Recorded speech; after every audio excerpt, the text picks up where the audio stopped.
नमस्कार प्रेक्षको, मी डॉक्टर उदय निरगुडकर। प्रेक्षको, सध्या पाण्यावरून उत्तर महाराष्ट्र आणि मराठवाडा एकमेकांच्या विरोधात उभे ठाकलेत। न्यायालय तर सोडाच, रस्त्यावर उतरून रक्ताचे पाठ वाहतील अशी हिंसक भाषा आता एकमेकांचे शेजारी बसणारे आमदार एकमेकांच्या विरोधात एकाच पक्षातले करू लागले। नाशिकला पाणी हवंय कारण त्यांच्याजवळ भाजीपाला आणि फळं आहेत। मराठवाड्याला पाणी हवंय कारण त्यांच्याकडे ऊस आहे आणि रग्गे हंगाम समोर आहे। मुळात यंदा पाऊस पडलाच कमी। जेव्हा तो पुष्कळ पडतो तेव्हा वाद होत नाहीत। मागच्या वर्षी वाहत्या पाण्याच्या विरोधात कुणी बोललं नाही, पण आता टिपूस द्यायला सुद्धा कुणी तयार नाही। पाणीपतावरची ही आता निर्वाणीची हातघाईची लढाई सुरू आहे। दोन्ही बाजूनी पांचजन्य फुंकला गेलाय। उत्तर महाराष्ट्र 11 वर्सेस मराठवाडा 11 असा पाण्याचा सामना सध्या जोरात सुरू आहे। प्रकरण न्यायालयात आणि जनतेच्या साक्षीनं सर्वजण रस्त्यावर उतरले। त्यातही हे निवडणुकीचं वर्ष, म्हणजे आपापली बांधिलकी सिद्ध करण्याची यापेक्षा दुसरी कोणती वेळ चांगली असणार। पाऊस लहरी झालाय। वर्षानुवर्ष धरणांचे प्रश्न कायम आहेत। दिवसेंदिवस ते गंभीर रूप धारण करतायत। यातून काही महत्त्वाचे प्रश्न उपस्थित होत आहेत। समन्यायी वाटप म्हणजे नेमकं काय? इतकी धरणं असूनही पाण्याचं दुर्भिक्ष का निर्माण होतं? याला कारण पाण्याची नासाडी, पाण्याच्या नियोजनाचा अभाव की चुकीची पीक पद्धती? जास्त पाणी लागणारी पिकं कमी पाणी पडतं अशा ठिकाणी आम्ही का घेतो? 4 मुख्यमंत्री होऊन सुद्धा मराठवाडा कोरडा का राहिला? प्रत्येक प्रश्न जर न्यायालयातच सोडवायचा असेल तर मग लोकप्रतिनिधी आणि सरकारचं काम तरी काय? चला, यासारख्या असंख्य प्रश्नांचा वेध घेऊयात आजच्या खास बेधडक कार्यक्रमात पेटलेलं पाणी।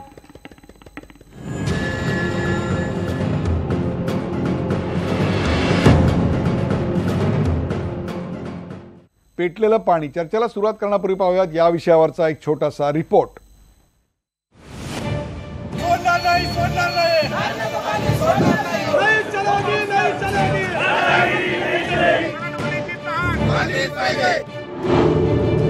जायकवाडी पाणी प्रश्न पेटला।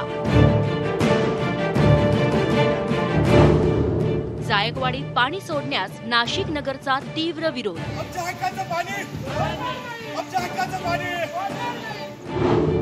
पाण्यासाठी सत्ताधारी विरोधकही एकवटले।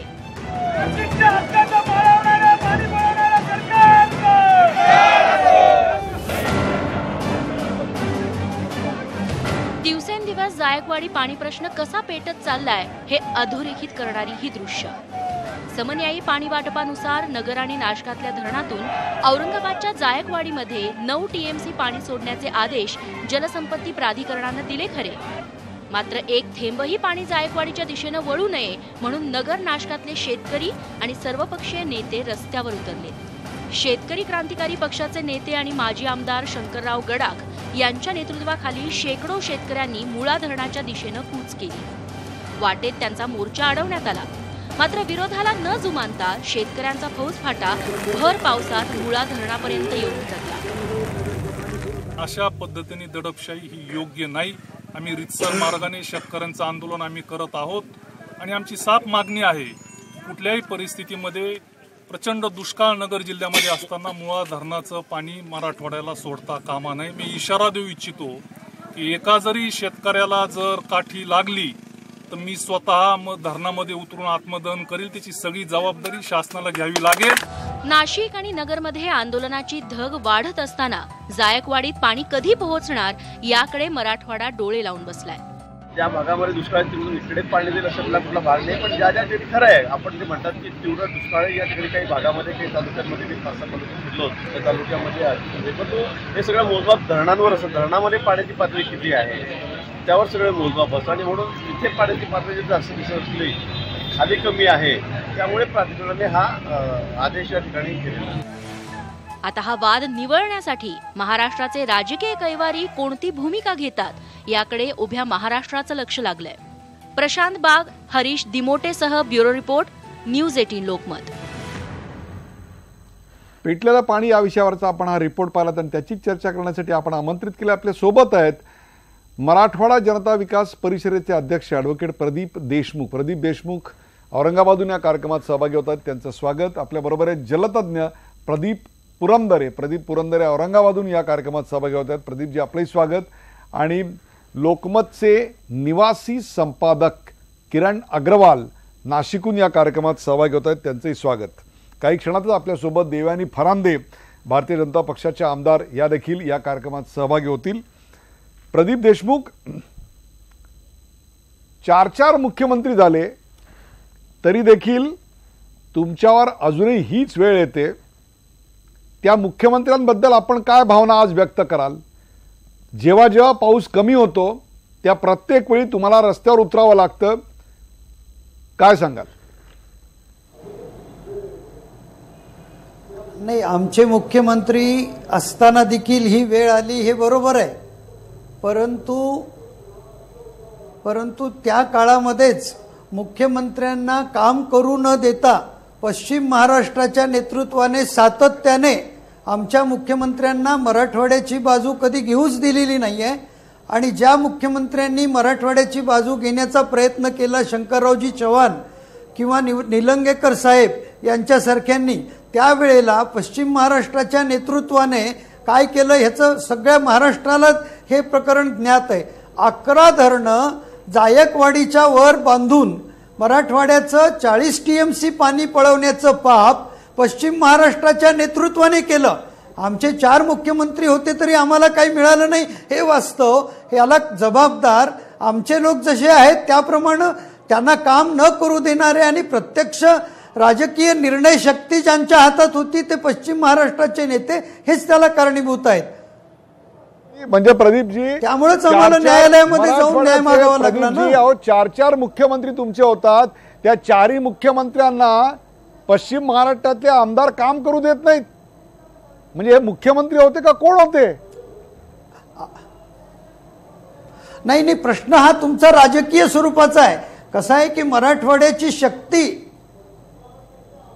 तुम्हाला खरं कारण सांगू प्रदीप देशमुख, मराठवाड्याची शक्ती जी होती, हा बोला. मराठवाड्याची जी राजकीय शक्ती आहे त्या राजकीय शक्तीला सातत्यानं उपेक्षित ठेवण्याचा आणि मुख्यमंत्री पदावर ज्यावेळेला शंकररावजी होते त्यावेळेला काम करत होते ठामपणानं, परंतु त्यांना कशा पद्धतीने वागणूक देण्यात आली ही आपण जाणता.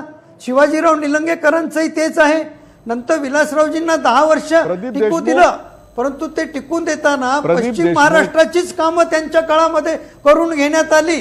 प्रदीप देशमुख, पश्चिम महाराष्ट्राचं नेतृत्व हे राजकीय रिमोट आपल्या हातात ठेवतं आणि मग मराठवाड्यावर सतत अन्याय केला जातो. हा आजपर्यंतचा इतिहास आहे. प्रदीप देशमुख, म्हणून आम्हाला न्यायालयात जावं लागलं. प्रदीप देशमुख, दाग चेहरे पे लगा था, आप आईना साफ कर रहे हो. तुमचा प्रॉब्लेम काय माहितीये? मराठवाड्यातल्या पाण्याकरता परभणी नांदेड एकत्र होत नाही, परंतु उत्तर महाराष्ट्रातल्या पाण्याकरता नगर आणि नाशिक एक होताना दिसतं. आता कळलं कुठे प्रॉब्लेम आहे?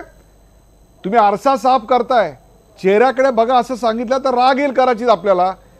मराठवाड्यावर 4 मुख्यमंत्री असूनही आपल्यावर ही वेळ आली, या प्रश्नाचं उत्तर पश्चिम महाराष्ट्रातल्या आमदारांनी दबाव टाकला, हे उत्तर असू शकत नाही.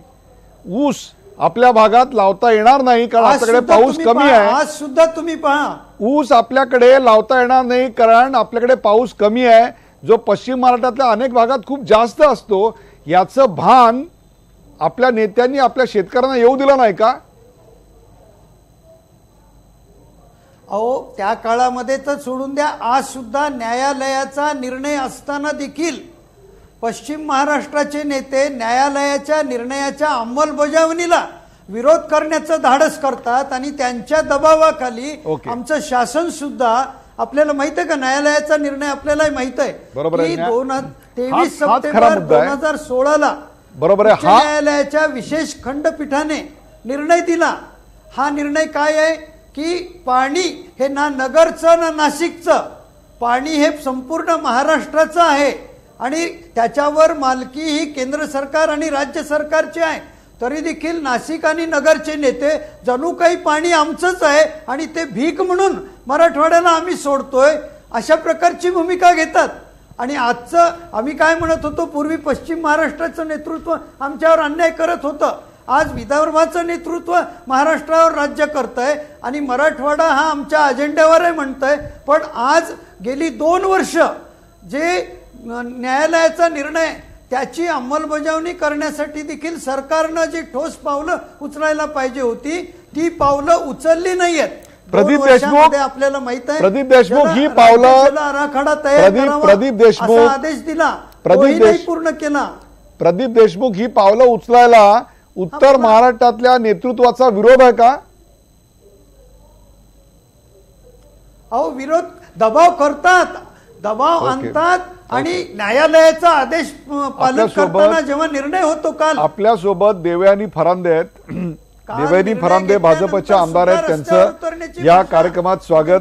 देवयानीजी, निर्णयाची देखील तमा ही मंडळी बाळगत नाही. आपण त्यांना विचारूया. देवयानीजी, मागच्या काही दिवसात ना एक अफलातून चित्र दिसत होतं. आतापर्यंत काँग्रेसच्या किंवा एनसीपीच्या आमदारांविरोधात किंवा त्यांच्या भूमिकांच्या विरोधात तुम्ही भांडताना आम्ही बघायचो, ते समजायचं. परंतु आता सध्या आपण आपल्याच पक्षातल्या मराठवाड्यातल्या आमदारांच्या विरोधात लढताना दिसताय. एकीकडे त्यांनी ते स्पष्ट सांगितलं प्रदीप देशमुख यांनी, न्यायालयाचा निर्णय आहे पण तुमच्या दबावामुळे हे सरकार न्यायालयाच्या निर्णयाची अंमलबजावणी करू शकत नाही. पाण्याची मालकी तुमची नाही, संपूर्ण महाराष्ट्राची, याची जाणीव तुम्हाला ते करून देत आहेत. पाणी तुमच्या इथे पडत असलं तरी ते वाहून मराठवाड्याला गेलं पाहिजे, तुम्ही ते थांबवून ठेवताय, कशा करता? प्रदीप देशमुखांनी जे म्हटलेलं आहे अत्यंत चुकीचं आहे. मुळातच 2005 मध्ये जो समन्वय पाणी वाटपाचा कायदा करण्यात आलेला आहे त्याच्यामध्ये दुरुस्ती करायला पाहिजे असं MWRRने औरंगाबाद खंडपीठामध्ये जी 2012 मध्ये याचिका झालेली होती त्या खंडपीठाच्या याचिकेमध्ये MWRRने ॲफिडेव्हिट दिलेले उच्च न्यायालयाला की पाण्याच्यासाठी फक्त आरक्षण मराठवाड्याला असायला पाहिजे, शेतीसाठी आणि औद्योगिक क्षेत्रासाठी ते नसायला पाहिजे.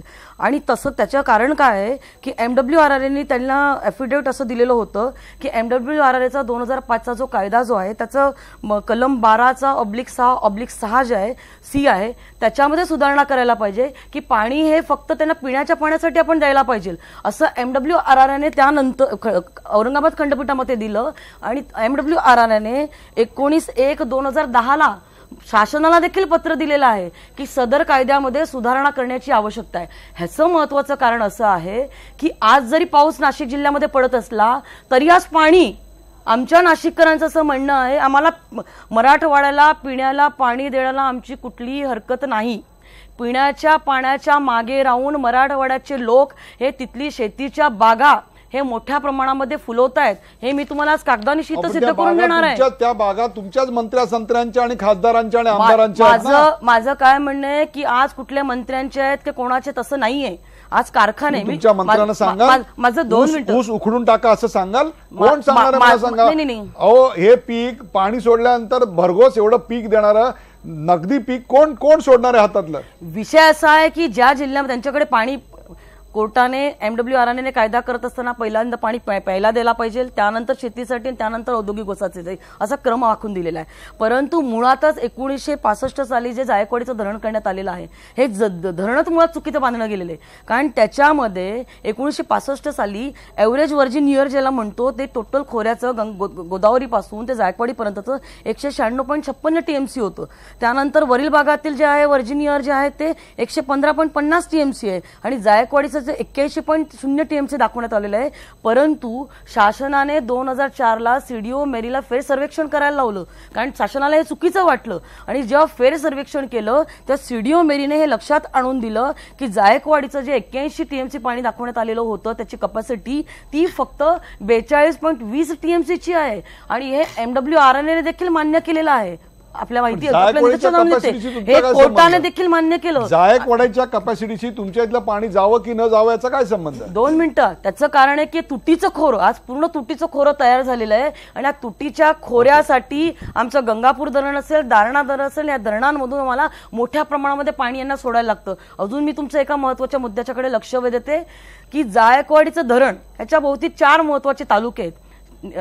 शेवगाव आहे, नेवासा आहे, पैठण आणि गंगापूर. त्याच्यामध्ये पैठण, शेवगाव आणि नेवासा इथल्या मी साखर कारखान्याची आज आकडेवारी आणलेली आहे. 2017 मध्ये ह्या ठिकाणी जो ऊसाचा क्रश झालेला आहे म्हणजे ऊसाचा गाळप झालेला आहे त्याचा जर आकडा जर आपण ऐकला उदयजी तर आपण हादराल. 45.38 लक्ष मेट्रिक टन यातला- ह्या ऊसाचं आज इथं गाळप झालंय. त्याच्या उलट ज्या ठिकाणी आम्हाला म्हणतात की आम्ही पाणी सोडत नाही, आमच्या गंगापूर धरणामधली 2 फक्त तिथं साखर कारखाने आहेत आणि त्या साखर कारखान्यामधला ऊस जो आहे हा फक्त 4 TMC एवढाच, फक्त 4 लक्ष मेट्रिक टन एवढाच फक्त ऊस हा आमच्या जिल्ह्यामध्ये गाळप झालाय. म्हणजे मला तुम्ही सांगा आम्हाला पाणी पिण्यासाठी देण्यासाठी हरकत नाहीये, परंतु आज 12 महिने आमच्याकडे जी काही शेती चालायची गंगापूर धरणावरती मराठवाड्यामध्ये जो ऊस लावलाय ती उद्ध्वस्त झालीये. तो तुमच्या पक्षाच्या नेत्यांचा ऊस किती आहे? आमच्या पक्षाचा नाही. याच्यामध्ये मी आज कारखाने सांगितले तर कारखान्याची नावं वाचली, त्याच्यामध्ये अनेक काँग्रेसचे लोक आहेत, अनेक राष्ट्रवादीचे लोक आहेत.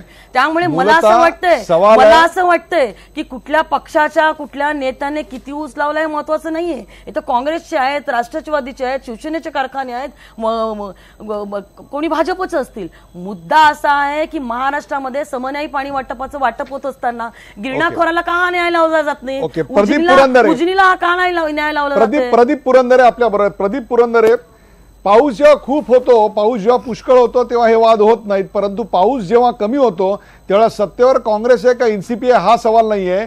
नाशिक नगरची लोक एकत्र येतात आणि मराठवाड्याला पाणी नाही म्हणून सांगतात. समन्यायी वाटपासाठी मराठवाडा आक्रोश करतो, रस्त्यावर उतरतात. टिपूस जरी गेला तरी लक्षात घ्या रक्ताचे पाठ वाहतील अशी भाषा केली जाते. ऊसाचं नियोजन, ऊस कोणाचा आहे याचे हिशोब इकडे काढले जात आहेत. मुळातच सवाल आहे की महाराष्ट्रामध्ये आणि विशेषतः मराठवाड्यामध्ये पाण्याचं नियोजन चुकतंय. काय चुकतंय नेमकं? प्रदीप पुरंदरे. मी थोडं या प्रश्नाकडे वेगळ्या नजरेने बघतो. माझी विनंती आहे की आपणही सर्वांनी त्याचा शांतपणे विचार करावा. आपल्याला प्रदीप देशमुख साहेबांनी जे आता सांगितलं, त्या जो न्यायालयाचा निवाडा सांगितला त्यातली 4 कलमं फार महत्त्वाची आहेत. न्यायाधीशांनी सांगितलं ते असं सांगितलेलं आहे, पाणी हे कोणाच्याच मालकीचं नाही, ते एक सामायिक संसाधन आहे. नंतर राज्यघटनेतील अनुच्छेद 39 ख अन्वये घटनात्मक जबाबदारी शासनानं विश्वस्ताच्या भूमिकेतून पार पाडली पाहिजे. नदी खोऱ्यातील उपलब्ध पाण्यावर सगळ्यांचा अधिकार आहे. पाणी वाटपात विशेष प्राधान्य कोणाही भूभागाला नाही आणि विशिष्ट पद्धतीनं अमुक एवढंच पाणी मिळालं पाहिजे असा दावाही कोणाला करता येणार नाही. तेव्हा न्यायालयाने इतके स्पष्ट भूमिका त्याच्यामध्ये घेतलेली आहे आणि ती भूमिका आपण पुढे घेऊन गेलं पाहिजे. ही घेऊन जात असताना माझी आपल्याला विनंती आहे की प्रादेशिक वाद म्हणून या प्रश्नाकडे बघू नका. हा मुळात एका नियोजनाचा भाग आहे, जलनियोजनाचा भाग आहे, खोरेनिहाय व्यवस्थापनाचा भाग आहे. हे आपण बघितलं पाहिजे आणि त्या दृष्टीने जर आपण बघितलं तर आपण उपाययोजना केली आहे, पण ती उपाययोजना अर्धवट सोडून दिली आहे म्हणून हे प्रश्न येतात. नाशिक नगर भागातल्या लोकांचेही प्रश्न मला जाणवतात, औरंगाबादमधलेही जाणवतात. ह्याच्या पाठीमागे तुझं आहे तुझं पैशासारखी परिस्थिती झालेली आहे. काय झालेलं आहे, आपण 2003 साली नवीन जलनीती स्वीकारली, त्याच्यामध्ये दर 5 वर्षांनी आपल्याला बदल करायचे होते, ते आपण केले नाहीत. 2005 साली आपण 2 कायदे केले, त्या कायद्यांची अंमलबजावणी होताना MWRRचा कायदा जो ह्याच्याने जलनियमन करायचं त्या कायद्याला नियमच नाही आहेत. मध्यंतरी MWRR फारसं काम करत नव्हतं, त्यांना आता ह्या शासनाने आल्यानंतर त्याला काम करायला सुरुवात झाली, ते कार्यरत झालेलं आहे. आता त्यांना थोडी मोकळीक दिली पाहिजे, त्यांना अधिकार त्यांना दिलेले वापरता आले पाहिजेत. हा एक भाग आहे. करायचं काय आपल्याला, एवढे मोठे प्रश्न जर सोडवायचे असतील तर आपल्याला जलव्यवस्थापनावर भर द्यावा लागेल, जलकारभार म्हणजे वॉटर गव्हर्नन्सवरती भर द्यावा लागेल आणि नियमनावरती भर द्यावा लागेल. आणि हे सगळं करायला अनुरूप व्यवस्था पाहिजे. ती अनुरूप व्यवस्था नाही आहे आपल्याकडे आज. आपण फक्त बोलतोय पाणी कह द्या, अमुक हे गोष्टी करा, हे अमुक थेंबाथेंबाने पाणी द्या, घनमापन पद्धतीने पाणी द्या. हे करण्यासाठी अनुरूप व्यवस्था नाहीच आहे, ना नाशिक नगरमध्ये आहे ना इथे आहे. हे आपण कधी करणार आहोत? आता राज्य जल आराखडा करायचा होता 2005 सालच्या कायद्यानुसार 6 महिन्यात करायचा होता. 10 वर्ष त्याच्याकडे कोणी बघितलं नाही. मी जेव्हा PIL दाखल केली आणि फडणवीस साहेबांना जाऊन भेटलो तेव्हा त्यांनी पहिल्यांदा राज्य जल परिषद ही कार्यरत केली. पहिली बैठक त्यांच्या काळात झाली. पहिली बैठक त्या स्थापनेपासून 10 वर्षांनी झाली. इतके आपण ह्या वॉटर सेक्टरबद्दल गंभीर होतो. तेव्हा ह्या सगळ्या ज्या गव्हर्नन्सचं स्ट्रक्चर आहे आपलं की MWRR आहे, राज्य जल परिषद, राज्य जल बोर्ड यांना काम करू दिलं पाहिजे. आपण हे का केलंय? MWRR सारखी अथॉरिटी आपण का निर्माण केली? तर राजकारणापासून 2 हात लांब राहून तज्ज्ञांनी हे निर्णय घ्यावेत निरपेक्ष बुद्धीने घ्यावेत, हे त्याच्या मागचं महत्वाचं कारण आहे. त्यांना काम करू द्या, हा त्यातला महत्वाचा मुद्दा आहे. आणि या ज्या सुधारणा आहेत ज्याच्याशिवाय पाणी खाली वाहणारच नाहीये, चांगल्या प्रकारे वाहणार नाही, हे बदला. दोन्हीकडचे कालवे खराब झालेले आहेत, दोन्हीकडचे अधिकारी जलव्यवस्थापनावर लक्ष घालत नाहीत, ठरलेल्या वेळेला पाणी मिळत नाही, तेव्हा ते सुधारायला पाहिजे, त्याच्यात बदल व्हायला पाहिजे. कालव्यांचं मेंटेनन्स होत नाही, तेव्हा हा बदल व्हायला पाहिजे. पाणी हे तुम्हाला विधान थोडं हे वाटेल, परंतु पाणी आपल्याकडे आहे, पाण्याचं व्यवस्थापन नाहीये. तुलना करायची झाली प्रश्न तर अख्ख्या इस्रायलमध्ये 65 TMC पाणी आहे, 65. बरोबर आहे. जायकवाडी भरू दिलं तर ते 76 TMCचं पाणी आहे. मग इतके जर पाणी आपल्याकडे उपलब्ध आहे, आपण तरीही रड करतोय पाणी नाही म्हणून. म्हणून हे दोष जे आहेत ते जलव्यवस्थापनात आहेत. आपले कायदे आपण अंमलात आणत नाही, आपलं नियमन आपण करत नाही, म्हणून हे आहेत. मी आणि देवयानी वहिनी एकमेकांशी भांडण्यामध्ये अर्थ नाही. आपला कॉमन शत्रू व्यवस्थापन आहे, त्यांना बदला. त्या सगळ्यांना पाणी मिळू शकतं, व्यवस्थित मिळू शकतं. प्रदीप पुरंदरे त्या व्यवस्थापनाचाच आपल्याला सांगतो, त्या व्यवस्थापनाचा कल्पना आहे त्याच्याबद्दल. नेहमी म्हटलं जाते की पाणी हे तिसरं महायुद्ध झालं तरी पाण्यावरूनच होईल. तर त्याच्याबद्दल एक war is too important to be left to generals अशा अर्थाचं वाक्य आहे. त्या धर्तीवरती मी म्हणेन की जलयुद्ध हे इतकं महत्वाचं आहे की फक्त इंजिनियर्सवरती सोपवू नका. आपल्याला बाकीचे लोक त्याच्यात आले पाहिजेत, त्याच्यामध्ये समंजस राजकारणी आले पाहिजेत, किरण देशमुखांसारखे वकील आले पाहिजेत. ओके, किरण अग्रवाल सायंटिस्ट, ॲग्रोनॉमिस्ट हे आले पाहिजेत. किरण अग्रवाल एकात्मिक जल आराखड्याचं आहे, एकात्मिक ह्याचा आहे, इंटरडिसिप्लिनरी अप्रोच महत्वाचा आहे. ते न काही करता आपण केवळ राजकारणामध्ये करतो आहोत, हे योग्य नाही. ह्याच्यातनं आपण महाराष्ट्राचं नुकसान करतो. शेवटी गोदावरी नदी आपण नियतीशी जुडलेलो आहोत त्याच्यामुळे, किंवा याचा गोदावरी नदी म्हणूनच विचार झाला तरच शक्य आहे. अदरवाईज हे प्रश्न.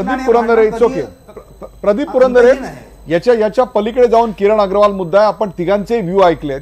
मराठवाड्याला पाणी का मिळालं पाहिजे, समन्यायीप्रमाणे वाटप व्हायला पाहिजे, हा मुद्दा आपल्याकडे आता प्रदीप देशमुख यांनी मांडला. पाण्याचं वाटप करण्यातल्या अडचणी काय आहेत या आपल्या प्रदीप पुरंदरे यांनी सांगितल्या. तर आमच्याकडे प्यायला पाणी देऊ शकतो, परंतु तुमच्या शेतीसाठी पाणी द्यायला नाही, एक भूमिका देवयानी फरांदे यांनी मांडली.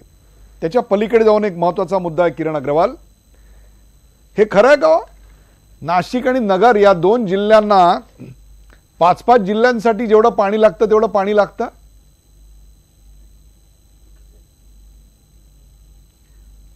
खरं सांगायचं उदयजी, याच्यामध्ये हा विषय ज्या पद्धतीने आपण ही चर्चाही ऐकतो आहे का, या विषयाच्या मुळाकडे किंवा गाभ्याकडे लक्ष देण्याच्या ऐवजी आपण राजकीय नेतृत्वावरती आरोप करून त्याच्या पाठीमागे लपण्याचा किंवा जी एकूण व्यवस्था आहे त्या व्यवस्थेतल्या दोषाला दुरुस्त करण्याच्या मागे लागण्याऐवजी भलती विषयाकडे जातो आणि या विषयाला डायव्हर्ट करू पाहतो. त्याच्यामुळे हा प्रश्न जटिल होताना दिसतोय.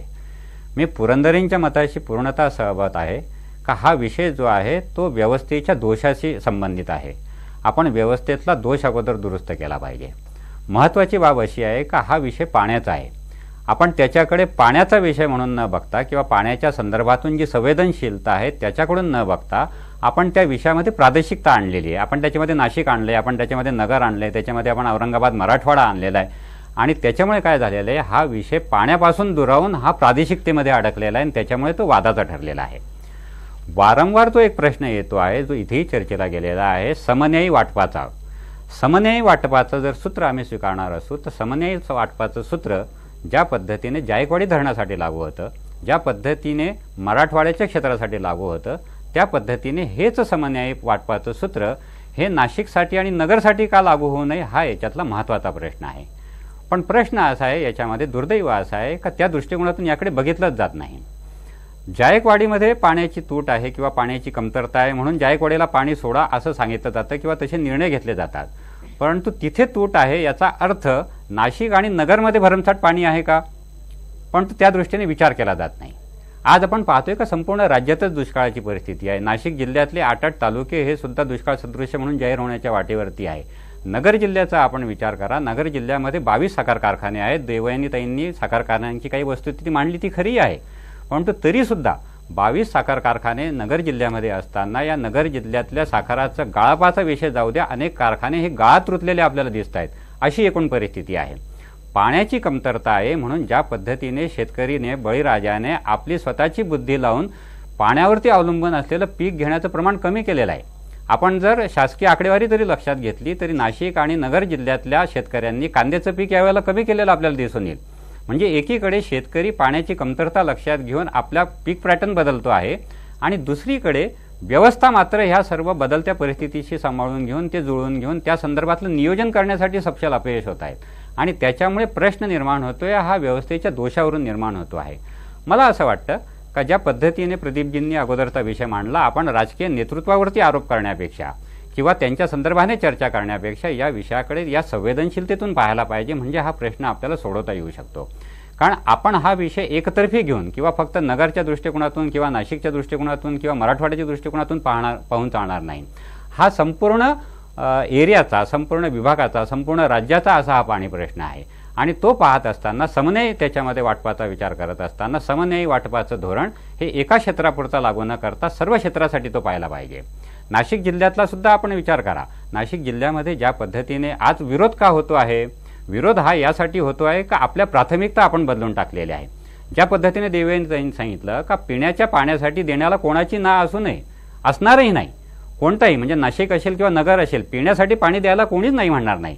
परंतु प्रश्न असा आहे का आज पिण्यासाठीची निकड आहे का मराठवाड्यासाठी, तर ती नाही आहे. मला असं वाटतं जायकवाडीमध्ये पिण्यासाठी लागणारं पाणी उपलब्ध आहे, परंतु पिण्याच्या पलीकडे जाऊन शेतीसाठी असेल, उद्योगासाठी असेल आणि मग उद्योगाचा जिथे विषय येतो उद्योगाच्या संदर्भातून किरण अग्रवाल त्यांना जर तिथल्या दारूच्या कारखान्यासाठी हे पाणी जाणार असेल तुमची तर मग तिथे प्रश्न निर्माण होईल. तुम्ही जी मांडणी करताय ती मांडणी सर्वसाधारणपणे प्रदीप पुरंदरे करतात तशीच आहे, फक्त त्यात तुम्ही एक बदल असा सांगताय, एक वेगळेपण असं सांगताय की प्राथमिकता ठरली पाहिजे आणि ती प्राथमिकता मराठवाड्याचा ऊस ही नाही असा त्यातला एक गर्भित इशारा, गर्भित अर्थ आहे. प्रदीप देशमुख यांचं उत्तर जाणून घेऊया का ब्रेक नंतर पुढे जाऊ नका, पाहत राहा न्यूज 18 लोकमत. आपण पाहताय पेटलेलं पाणी. नंतर आपल्या सगळ्यांचं न्यूज 18 लोकमतच्या बेधडक या कार्यक्रमात स्वागत. आपण पाहताय पेटलेलं पाणी. आपल्यासोबत देवयानी फरांदे, ॲडव्होकेट प्रदीप देशमुख, प्रदीप पुरंदरे आणि किरण अग्रवाल आहेत. प्रदीप देशमुख, जायकवाडी धरणच चुकीच्या जागी आहे. तुम्हाला जे पाणी हवंय ते ऊसासाठी हवंय. मागच्या वर्षीचा कॅरी फॉरवर्ड जर तुम्ही यावेळी उपसा करून वापरला नसतात तर ते तुम्हाला आता वापरता आलं असतं. आणि जायकवाडीचं धरण चुकीचं आहे हा अहवाल राजकीय पक्षांचा नाही तर सीडीओ मेरीचा आहे आणि त्याला MWRRचा पाठिंबा आहे. त्यांनी पण तसंच मत व्यक्त केलंय. काय सांगाल या बाबतीतली जी ही मतं आहेत, या बाबतीमध्ये जी मतं व्यक्त करण्यात आलेली आहेत ती अर्धवट आहेत. मुळामध्ये देवयानी मॅडमनी MWRRA किंवा उच्च न्यायालयाचा अंतिम निर्णय झाल्यानंतर त्या शपथपत्रांचा आधार घेतात आणि शपथपत्रांचा आधार घेऊन उच्च न्यायालयाने अंतिम निर्णय जो दिलाय त्याच्याकडे त्या डोळेझाक करतात सोयीस्कररित्या. अहो, आम्हाला पाणी पिण्यासाठी द्यायचं हे दया म्हणून नकोय. उच्च न्यायालयाने 11(क)(11)(c) खाली टंचाईच्या परिस्थितीमध्ये पाणी सोडावं, हे काही मराठवाड्याला सोडावं किंवा जायकवाडीला सोडावं म्हटलेलं नाही. 11(क) हे कलम ऑपरेट माझं काय म्हणणं आहे प्रदीप देशमुख जी या विषयाच्या मध्ये मूळ मुद्द्याला तुम्ही नाही मूळ मुद्द्याला आपण बघत घालताय. मिळालं पाहिजे 65% प्रदीपजी मूळ मुद्द्याला बघत घालताय. ज्याला आपण म्हणतो 12(6)(c) जी आमची मूळ मागणी आहे, ती मूळ मागणी अशी आहे की 12(6)(ग) प्रमाणे समन्यायी प्रमाणामध्ये पाणी मिळालं पाहिजे. या 12(6)(ग) साठी उच्च न्यायालयाने असं स्पष्ट केलेलं आहे की ती जी MWRRAची शपथपत्रामधली अट होती की त्या ठिकाणी पाण्याची जी काही संरचना आहे प्रदीप देशमुख ते जे हे व्हायला पाहिजे डिलिनेशन, हे डिलिनेशन 2 वर्षामध्ये पूर्ण करावं अशा प्रकारचे आदेश उच्च न्यायालयाने दिले. 23 सप्टेंबर 2016 प्रदीप देशमुख 12(6)च्या ग वरती बोलतायत, पण तू 12(6)चा क जो आहे हा दुर्लक्षित करता येणार नाही. त्याच निर्णयामध्ये असं म्हटलं गेलेलं आहे की पाणी जे आहे हे पिण्यासाठी द्यायला पाहिजे, परंतु शेतीसाठी किंवा उद्योगासाठी जर केलं तर खूप मोठ्या प्रमाणामध्ये या दोन्ही मराठवाडा आणि उत्तर महाराष्ट्रामध्ये खूप मोठ्या प्रमाणामध्ये युद्ध होऊ शकतं आणि पाणी वाटप जे आहे, समन्यायी पाणी वाटप जे आहे हे फक्त पिण्याच्या पाण्यापुरतं असायला पाहिजे. मी दोघांनाही प्रदीप देशमुख आणि देवयानी फरांदे दोघांनाही शांत राहायची विनंती करतो. प्रदीप पुरंदरे यांना पिण्यासाठी पाहिजे पण बागांसाठी पाणी पाहिजे, प्रदीप आम्हाला बागांसाठी पाहिजे की शेतीसाठी पाहिजे की उद्योगासाठी पाहिजे, हे इश्यू नॉन इश्यू आहेत. नाही कसं काय नॉन इश्यू आहे? अहो तुम्हाला जर जायकवाडीचं धरणच जर चुकीचं बांधलं गेलेलं आहे, 80 टीएमसी पाणीचं धरण दाखवलेलं आहे आणि तिथं फक्त कॅचमेंट एरियामध्ये तुम्हाला 40 टीएमसी पाणी जर उपलब्ध होत असेल तर आम्हाला तुटीचं धरण आहे हे आम्हाला सातत्याने भरून काढायला लागतंय. आज 26 टीएमसी जायकवाडीच्या धरणामध्ये मृत साठा आहे आणि या मृत साठा जर आपण विचारात घेतला, प्रेक्षको पाणी पेटलं म्हणजे काय ते आता तुम्ही पाहत असाल. पाणी वाटपाचा कायदा पाणी पेटलं म्हणजे काय ते पाहत असाल आता तुम्ही. समन्वय पाणी वाटपाचा कायदा मराठवाड्यासाठी केलेला आहे. मला तुम्ही उद्या सांगा की आमच्या धरणामधनं आज पाणी सोडलं, पुढच्या वर्षी जर पाऊस नाही झाला तर आमच्याकडे कॅरी ओव्हर शून्य आहे, आमच्याकडे मृत साठा शून्य आहे. त्याच्या उलट जायकवाडी धरणामध्ये 26 टीएमसी, मग आम्हाला उलट पाणी मिळणार आहे का? या कायद्याला समन्वय पाणी वाटपाचा कायदा म्हणता येईल का? माझा मूळ मुद्द्यालाच प्रश्न आहे. माझा मूळ प्रश्न असा आहे समन्वय पाणी वाटप हे होऊ शकत नाही. हा कायदा केवळ मराठवाड्यापुरता केला गेलेला आहे, त्याच्यामुळे पूर्ण नाशिक जिल्ह्यावरती अन्याय होतोय. आमच्या नाशिकचे शेतकरी उद्ध्वस्त झालेले आहे. त्याच्या विरोधामध्ये प्रदीप देशमुख आणि देवयानी फरांदे मी दोघांनाही शांत राहायची विनंती करतो. मर्याद उपसा करून आपल्या समोर शेती केली जाते. प्रदीप पुरंदरे माझा फक्त 1 मिनिट माझं याच्यामध्ये ऐकून घ्या, मला बोलू दिलं नाहीये.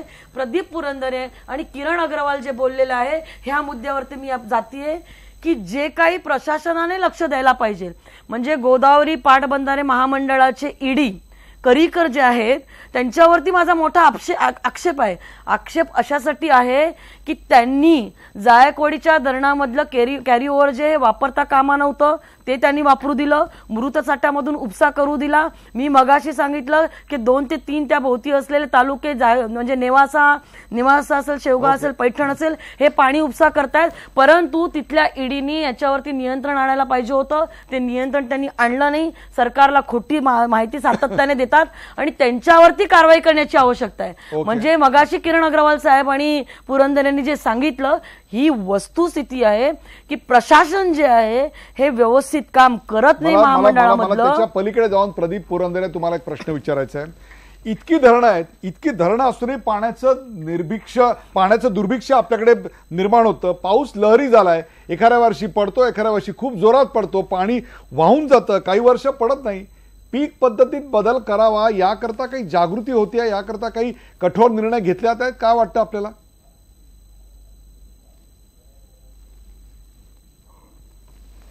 रिपीट करता का प्लीज, मला कळलं नाही, आवाज नाही आला. आपल्याकडे इतकी धरणं आहेत, त्या धरणं असून सुद्धा पाण्याचं दुर्भिक्ष नेमकं आपल्याकडे का जाणवतं प्रदीप पुरंदरे? पीक पद्धतीचं नियोजन बदलायला पाहिजे, या संदर्भात काही जागृती, या संदर्भात काही सरकार सक्ती करू शकणार नाही? नाही, हे पीक पद्धतीचं आपण म्हणालात ते योग्यच आहे.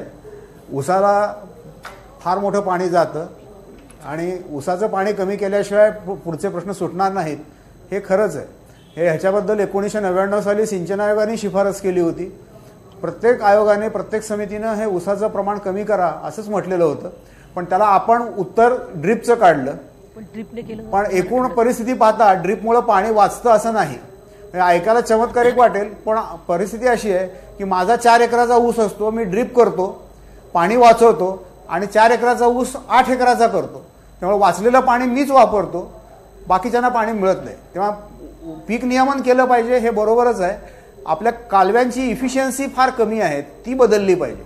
आज आपली डिझाईनची इफिशियन्सी 40 ते 48%, 21व्या शतकात 40 ते 48%, आणि व्यवहारात मेंटेनन्स न झाल्यामुळे ती फक्त 20 ते 25% असते. ओके, तुम्ही धरणापासून शेतकऱ्याच्या शेतापर्यंत पाणी पोहोचवताना 80% पाणी वाया घालवणार आणि शेतकऱ्याला म्हणणार ड्रिप करा म्हणून. हे चुकीची भूमिका आहे ही. तेव्हा ते कालवे सुधारले पाहिजेत, कालव्याचं व्यवस्थापन वेळेवर व्हायला पाहिजे. पूर्वी ज्या प्रकल्पांना 5-6 पाळ्या मिळत होत्या त्यांना आता 2-3 पाळ्या सुद्धा मिळत नाहीत. तेव्हा प्रश्न हे वेगळे आहेत. पाणी व्यवस्थापनाकडे, जलनियोजनाकडे पाहणं हे फार महत्वाचं आहे. नाहीतर काय होईल, राजकारणात भांडण होत राहील, आरोप प्रत्यारोप होतील आणि किरण मूळ अग्रवाल, व्यवस्था काहीच तोच तर सुधारणार खरा नाही. मुद्दा आहे. मी एक वाक्य सांगतो आपल्याला की आपल्या अपेक्षा 21व्या शतकातल्या आहेत आणि आपल्याला आपल्या दिमतीला 18व्या शतकातली कालवा व्यवस्था आहे. ती कालवा व्यवस्था जोपर्यंत बदलत नाही तोपर्यंत हे प्रश्न सुटणार नाही. किरण अग्रवाल, मराठवाड्याचे नेते आणि उत्तर महाराष्ट्राचे नेते एकमेकांशी कसे भांडतायत हे आपण सध्या पाहताय. प्रत्येक प्रश्न जर न्यायालयातच सोडवायचा असेल तर मग लोकप्रतिनिधींचं आणि सरकारचं काम तरी काय? अगदी बरोबर आहे उदयजी, तुम्ही म्हणतात ही चर्चा आणि हा विषय एकूणच मी मगाशी जे बोललो त्याच पद्धतीने अभिनिवेशातून याकडे पाहिलं जात आहे आणि त्याच्यामुळे हा प्रश्न अधिक जटिल होताना दिसतो आहे. काय होतं आहे का, मुळात आपण प्रत्येकजण, भले ते मराठवाड्यातले नेते असोत किंवा जलतज्ञ असोत किंवा नाशिक नगरमधले जलतज्ञ आणि नेते असोत, प्रत्येकजण आपल्याला जो सोयीचा अर्थ आहे किंवा आपल्याला जो सकारात्मक वाटतो आहे तोच विषय घेऊन किंवा तोच निर्णय घेऊन या संदर्भातली मतं मांडताना दिसतोय. याच्यामधली जी व्यावहारिकता आहे, जी प्रॅक्टिकॅबिलिटी आहे, याचा विचारच केला जाताना दिसत नाही. एक छोटंसं उदाहरण मी या संदर्भामध्ये तुम्हाला सांगेल का, याच नाशिक नगर जिल्ह्यातल्या धरणांमधून मागच्या वेळेला जे पाणी मराठवाड्यासाठी सोडण्यात आलेलं होतं ते जवळजवळ 11.5 TMC एवढं पाणी सोडण्यात आलेलं होतं आणि त्याचा जर आपण विचार केला तर या 11.5 TMC पैकी फक्त 6.5 TMC पाणी हे जायकवाडीमध्ये म्हणजे मराठवाड्यासाठी पोहोचलेलं होतं. त्याच्यातलाही जो आपण पिण्याच्या पाण्याचा मुद्दा मांडतो, पिण्यासाठीचा म्हणून चर्चा करतो आहे, पिण्यासाठी हे फक्त 0.65 TMC एवढंच पाणी वापरलं गेलेलं आहे आणि जवळजवळ तिप्पट पाणी हे जे आहे हे अनधिकृतपणे वापरलं गेलेलं आहे. हे मी पत्रकार म्हणून सांगत नाहीये किंवा राजकारणी म्हणून राजकारण्यांनी हे बोलण्याचा विषय नाहीये, तर हा न्यायालयाने मांडलेला किंवा निरीक्षण नोंदवलेला आहे. या विषयाकडे लक्ष दिलं जात नाही. त्याच्यामुळे ही अभिनिवेशता ही जी आहे ही जोपर्यंत आपण कार्यक्रमाच्या वेळेची मर्यादा लक्षात घेता एक थोडक्यात उत्तर द्या देवयानीजी. सरकार तुमचं, केंद्रात तुमचं, राज्यात तुमचं, महानगरपालिकेत तुमची सत्ता, तरी देखील वाद मात्र आहे उत्तर महाराष्ट्राचा आणि मराठवाड्याचा आहे. जल नियोजन 4 वर्षात जमलेलं नाहीये. वस्तुस्थिती तशी नाहीये. आत्ता जे परवा जो 23 ऑक्टोबरला जो 2018चा जो निर्णय देण्यात आलेला आहे गोदावरी पाटबंधारे महामंडळाकडनं, मुळातच तो निर्णय हा एक उच्च न्यायालयाच्या निर्णयाच्या अनुसार तो निर्णय देण्यात आलेला आहे. त्यामुळे सरकार म्हणून याच्यामध्ये जी भूमिका जी आहे ही कमी होऊन गेलेली, कोर्टाच्या आदेशानुसार हा निर्णय द्यायला लागलेला आहे. आणि माझं काय, सगळ्याच गोष्टी सरकारच्या ऐवजी न्यायालय ठरवत असेल तर मग सरकार आणि लोकप्रतिनिधी पाहिजे कशा? दुसरा मुद्दा याच्यामध्ये असा आहे की जे MWRRA 2005च्या कायद्याच्या अंमलबजावणीसाठी करण्यात आलेला आहे त्यांनी काही निर्णय घ्यायला पाहिजे. आज मी त्यांच्याकडे देखील चाललेली आहे. प्रेक्षक, पाण्यावरून सुरू असलेल्या संघर्षाचे हे कंगोरे कसे होते हे तपासायचा प्रयत्न केले तासभर मी करत होतो. मराठवाड्यातल्या या राजकीय शक्तीला उपेक्षित ठेवून मराठवाड्यावर सतत अन्याय करत गेलाय. प्रदीप देशमुख यांनी आपली बाजू मांडली. कोर्टाचा निर्णय असताना सुद्धा पश्चिम महाराष्ट्रातल्या नेत्यांच्या दबावामुळं सरकार तो जुमारत नाही अशी मांडणी त्यांनी केली. पाणी पिण्यासाठी की व्यवसायासाठी यावरून देशमुख आणि देवयानी फरांदे यांच्यामध्ये काय खडाजंगी झाली ती आपण पाहिली. खऱ्या अर्थाने पाणीपत इथेच सुरू झालं. मराठवाड्याला पिण्यासाठी पाणी द्यायला नाशिककरांचा नेमका विरोध कशा करताय? तो विरोध का आहे? पिण्याच्या पाण्याला विरोध नाहीये, परंतु पिण्याच्या पाण्या अडून तिथे ज्या बागा फुलवल्या जातात त्याच्यावर आमचा विरोध आहे असं देवयानी फरांदे यांनी मांडणी केली.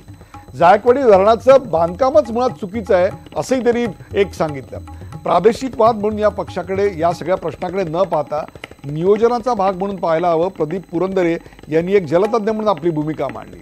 जलनियमन आणि जलव्यवस्थापन यावर जास्त भर देण्याची गरज त्यांनी व्यक्त केली. ऊसाचं पाणी कमी करायला हवं हे त्यांनी आवर्जून सांगितलं.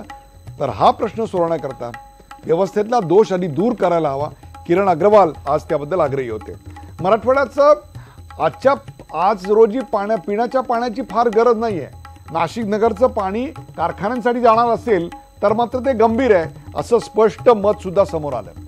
प्रेक्षको, तिसरं महायुद्ध झालंच तर ते पाण्यावरून होईल हे आता सांगायला कोणा ज्योतिषाची गरज नाहीये. पृथ्वीवर तब्बल 71% पाणी आहे, परंतु त्यातलं फक्त 3% पाणी पिण्याजोग आहे. बाकीचं 97% पाणी हे खारट आहे. त्यातच आमच्याकडे तापमान वाढ जोरात होते. पाण्याचं बाष्पीभवन होत आहे. येणाऱ्या 1-2 शतकात जगाचं तापमान किमान 2 डिग्री सेल्सिअसनी वाढणार आहे. ही तापमान वाढ महाराष्ट्रातली भली धरणं कोरडी करायला पुरेशी आहे. त्यामुळे इथून पुढं राजकारण आणि भावनिक मुद्दे बाजूला ठेवून काही कठोर निर्णय घ्यावे लागतील. थेंब थेंब पाण्याचं नियोजन केल्याशिवाय हा प्रश्न सुटणार नाही. जबाबदाऱ्या फिक्स कराव्या लागतील.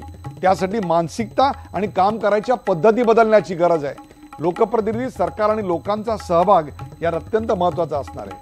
हा प्रश्न उत्तर महाराष्ट्र विरुद्ध मराठवाडा असा नाही, तर महाराष्ट्रातल्या एका भागामध्ये पाण्याचा तुटवडा, पाण्याचं दुर्भिक्ष, तर दुसरीकडे पाणी द्यायला नाही, अशा चमत्कारिक परिस्थितीचा हा लढा आहे. बेधडकमध्ये आज सर्व मान्यवरांचे आभार.